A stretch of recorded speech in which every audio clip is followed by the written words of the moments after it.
இட்லி, தோசையா சாப்பிட்டு போர் அடிச்சிருச்சா, அப்ப இந்த மாதிரி வெஜ் ரோல் வந்து ட்ரை பண்ணி பாருங்க. ரொம்பவே சிம்பிள் அண்ட் வந்து டிஃபரெண்ட் ஐட்டமா இருக்கும். ஃபர்ஸ்ட் வந்து சப்பாத்திக்கு மாவு பிணையிற மாதிரி பிணைஞ்சு வச்சுக்கலாம்.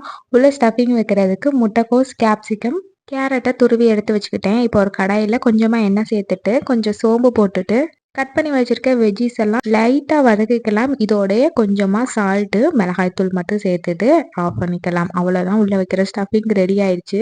சப்பாத்தியை ஒரு பெரிய சப்பாத்தியாக தேய்ச்சி வச்சுக்கலாம். சுற்றிலும் நல்லா எண்ணெய் அப்ளை பண்ணிட்டு 2 சைடுமே வேக வச்சு எடுத்துக்கணும். இப்போ ஒரு பிளேட்டில் வச்சு கொஞ்சமாக மயோனஸ், கொஞ்சமாக டொமேட்டோ கெச்சப் ரெண்டையுமே நல்லா ஃபுல்லாக ஸ்ப்ரெட் பண்ணி வச்சதுக்கு அப்புறமா நம்ம ரெடி பண்ணி வச்சிருக்க வெஜிடபிள்ஸை உள்ளே வச்சுட்டு கொஞ்சமாக மயோனஸ், துருவிய சீஸ் போட்டு 2 சைடுமே ஃபோல்டு பண்ணி அப்படியே ரோல் பண்ணிக்கலாம். அகைன் தோசைக்கல்ல லைட்டாக எண்ணெய் சுற்றிலும் விட்டுட்டு 2 நிமிஷம் வந்து டோஸ்ட் பண்ணி எடுத்தோம்னா சீஸி வெஜ் ரோல் வந்து ரெடி ஆயிரும். இந்த மாதிரி செஞ்சு கொடுத்து பாருங்க, குழந்தைங்களும் விரும்பி சாப்பிடுவாங்க.